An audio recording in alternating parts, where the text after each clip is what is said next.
Good evening, YouTube. It is I, Firestorm.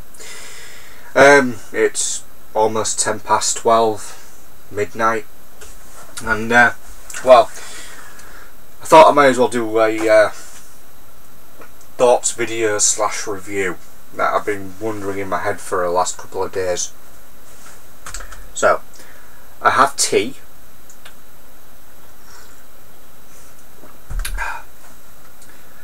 Why does my hair always look so messy? No idea. Always looks bad. I had a haircut a few days ago, and it always looks bad. So anyway, you join me in my sanctuary of solitude. Basically, what used to be a shed that got turned into a home office, that then got turned into my computer room after I lost my job. Still haven't had much luck getting a job. Had some interviews, but so far haven't really had any luck. But anyway, we're not going to talk about stuff that's negative. No. Anyway, as I said, I'm here to do a video review on Phillip Pullman's Dark Materials. You can probably tell this book. I'm going to take my dragon bookmark out. It's really not a bookmark, but I use it as a bookmark. So this book is well read. I have all of his books, so this is the first book of the trilogy. Very well read. I've probably had this book 20 years and it's amazing it hasn't fallen apart yet, because I've read these books so much. So anyway, Phillip Pullman's Dark Materials trilogy. This is book 1, Northern Lights. So, in a nutshell, what is the Dark Materials? Well, for those who don't know, it's a trilogy set in a parallel universe, much like our own universe, but at the same time there are many differences. It's kind of set at the very, very late stage of the Victorian era, but it's very steampunk, so everything's kind of powered by steam and mechanical clockwork and things like that. It has a very kind of fantasy feel to it with the way the technology works. Now, one of the things I want to discuss in detail is one of the things that I've always loved about Phillip Pullman's Dark Materials, and that is his very interesting concept on what we could dub as the human soul. Now, in Dark Materials, in the world he creates in this parallel universe set in Oxford, England, and then from there we go on to London and we go to the Antarctic and lots of other places. You travel to different parallel worlds as well. In fact, at one point you even go to our world, which is really quite interesting, to this literal existence we're in right now. But as I said, the human soul, in a way, the way Phillip Pullman derives and describes the human soul in these books, in my view, has always fascinated me about the Dark Materials trilogy. So, in Phillip Pullman's world, all humans shared their existence with an animal partner, which, for a better word, is that person's manifestation of their soul. Now, you could call it, this animal, a soul. You could call it a spirit guide. You could call it that person's consciousness. You could call it that person's innermost thoughts, if you want. Hell, it could even be that person's parallel opposite. Because the way it works is, male for the guys, your demon, as it's known in the book, is female, and for the girls, it's male. So very yin yang going on there. So the way it works is, when you're growing up, your demon can attain any form, basically based upon the child's imagination, but also based upon the child's mood. So your overall emotions can inflict the demon, whatever form it takes. So, you know, for example, say you're feeling scared, maybe there's something scaring you, the demon could take the form of, say, a lion to defend you, to protect you. Maybe it's dark and you're having trouble seeing, it might take the form of a creature that sees in the dark and it will be able to guide you. And in a lot of ways, the demons in Phillip Pullman's books are both the person's soul, but are also that person's conscience. And a person's very true self can be manifested through the demons.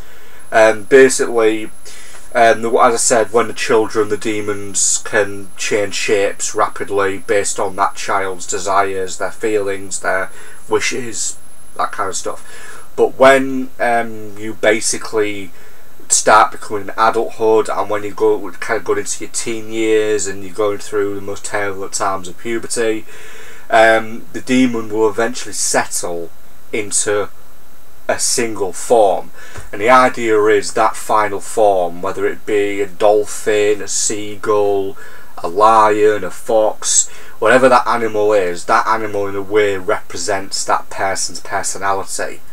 So for example, you might settle as a seagull, which might mean that you have I don't know, maybe have an attraction to the sea, to the ocean.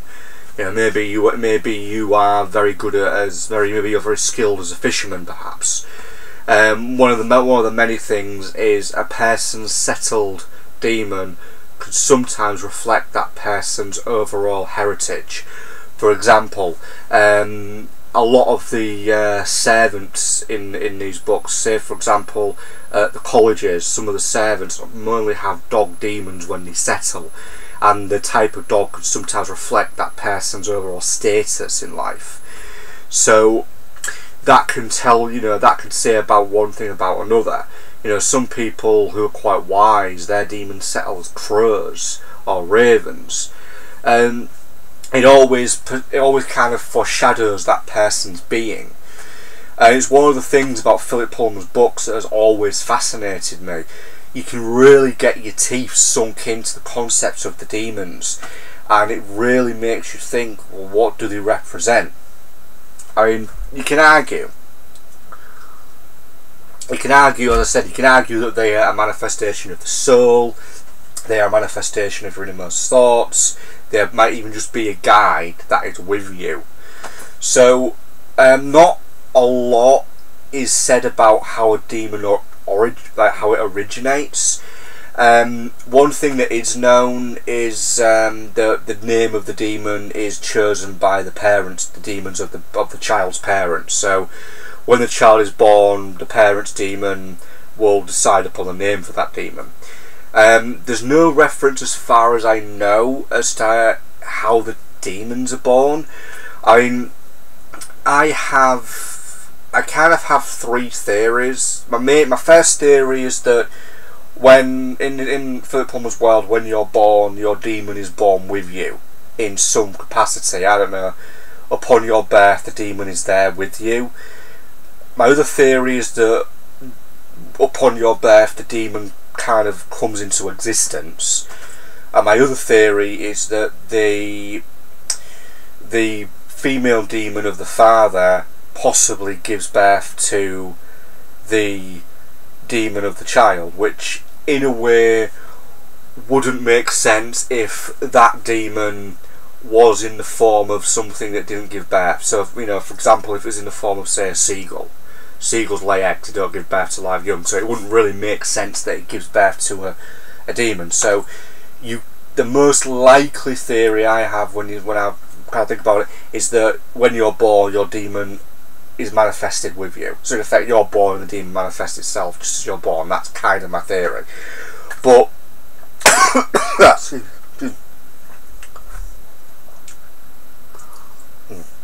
excuse me. Right, so as I was saying, one of my overall theories is that the demon itself, I think, is a manifestation of two things. I think it is in a way your soul, because it represents a very intimate part of you. But I don't just think a demon is a person's soul. I also think the demons represent a person's innermost thoughts, and in a way the demons are a guide for that person's life, because they represent a person in every aspect, but they are also guides, and they're advisors, and it's such a fascinating concept that you can have a life partner with you, someone that knows you on a level that no one else ever will, and in a way can reveal your true self to not just those around you but to yourself as well. So that is definitely one of the reasons why I love Phillip Pullman's work, because of the concept of the demon. Fast forwarding to the overall story, it's just such a rich, vibrant world. You have so many similarities to our own reality, but at the same time there are very subtle differences. I mean, if you look at the armoured bears of the Arctic, like our polar bears here, apart from they can talk and they're blacksmiths that create amazing things, and they all have a set of armour that they forge, usually from metal that falls from the sky, that's known as star metal. And these armoured bears are a lot like Klingons from Star Trek. They're proud warriors, and they're very intelligent. And from their side, if you make a deal with one, you'll have a deal for life. And they're very honourable creatures. That is one of the things that I love. You know, you've got these incredible armoured bears, as I say, which are just so fascinating. And aside from that, the series really does dive deeply into religion as a whole, because the overall enemy in the book is pretty much the church, but it isn't just the church. It'd be too strong a word to say that the main villain is God, because it kind of isn't. It's an angel known as Metatron, who is also known as Enoch, and it's a lot to do with the war in heaven and angels being banished from heaven. It's quite a deep plot. And interestingly, because of that reason and a lot of other reasons as well, Phillip Pullman's books are actually number 2 on America's banned book list, which and I believe the first one is still the Harry Potter books. But it's another cause of people overreacting to a story that in itself is in no way anti-religious. It's a very deep story with a lot of deep undertones that really deal with the human psyche. It's designed to really show you the true depth of humanity, and that is why the man is such a great author.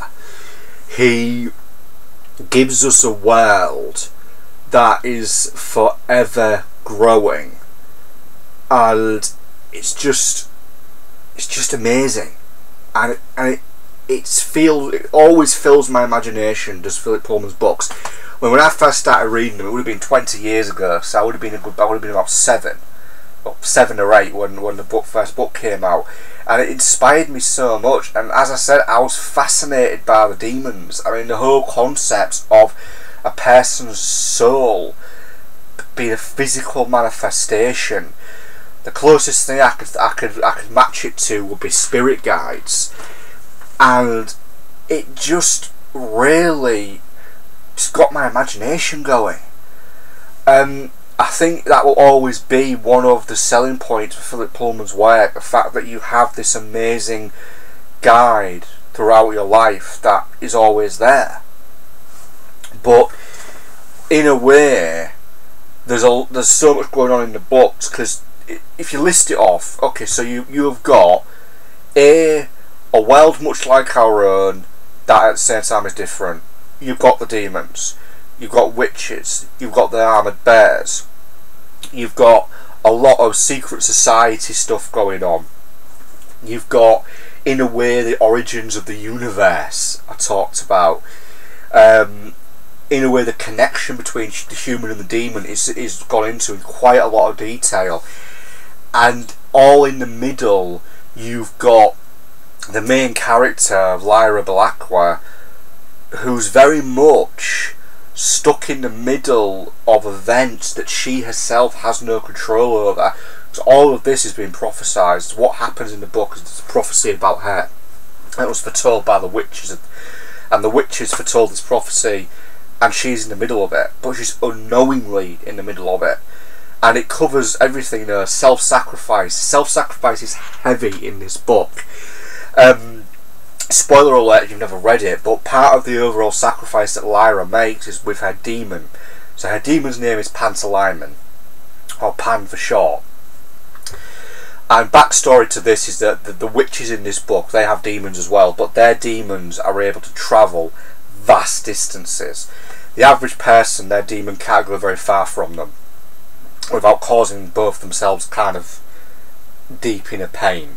They're only able to stretch so far. So, in a way, I can use Madoka Magica for this. So, Madoka Magica, it's an anime, yeah, if you haven't seen it.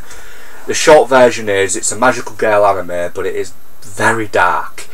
And part of the darkness to it is when these magical girls make a pact with Cubo, I think his name is, this like weird kind of mysterious entity kind of creature. They get these gems which represent the powers, but the gems are actually their souls.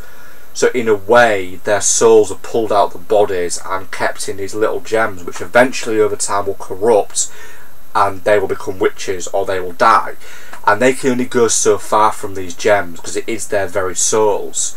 And if it's taken away from them for a certain amount of distance, they effectively die. So in a way, Phillip Pullman's Dark Materials deals with that concept. The demons in the books can only go so far from their human counterparts. So what happened with Lyra, as I said, this is a spoiler alert.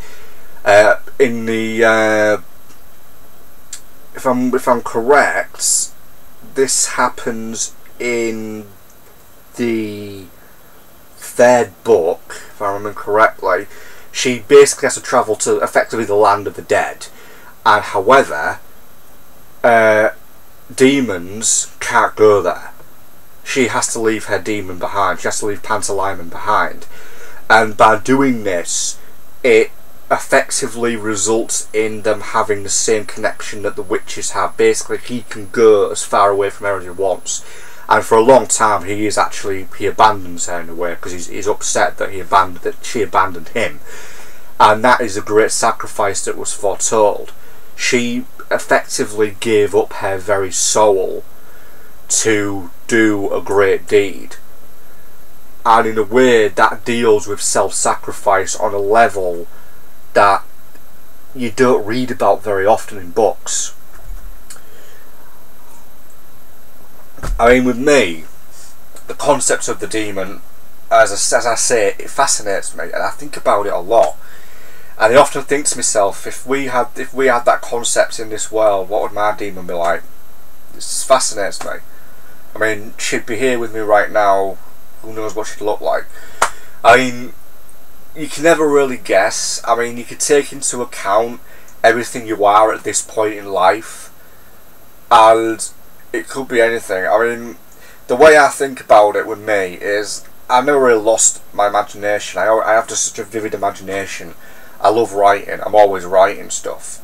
So in a way, I think maybe my demon would either never settle and would still be able to shift forms, or I think my demon would possibly be something from a fantasy world, like maybe obviously not a full-grown dragon, but maybe like a miniature dragon perhaps, or maybe a miniature kitsune, or something from mythology. Because I think that would kind of sum me out in a lot of ways. But I always go back to the concept of the demon. I think I always will, because it's one of the things in Phillip Pullman's work that still, as I said, fascinates me. I'm looking forward to his Book of Dust, which is going to be like part 1 is a prequel to to the first book, Northern Lights. Part 2 is a sequel to the final book, Amber Spyglass, and I don't know what the third book's going to be about. But I'm really looking forward to the Book of Dust when it gets released later this year. I could go on forever about Phillip Pullman's work, I really could. But I think I'll call it a night, because I've been talking for quite a while. So anyway, people, if you've never read Phillip Pullman's work, I suggest you buy yourself a copy and start reading. To Phillip Pullman, thank you so much for writing these amazing books. Thank you for all the years I've had of reading this book and its sequels and its other sequel and all the books you've written. Thank you so much for writing. I hope you never stop writing. And I really hope one day I get to meet you and I get to shake your hand. So yeah, this has been Firestorm. I hope you've enjoyed my video. And good night. Peace out.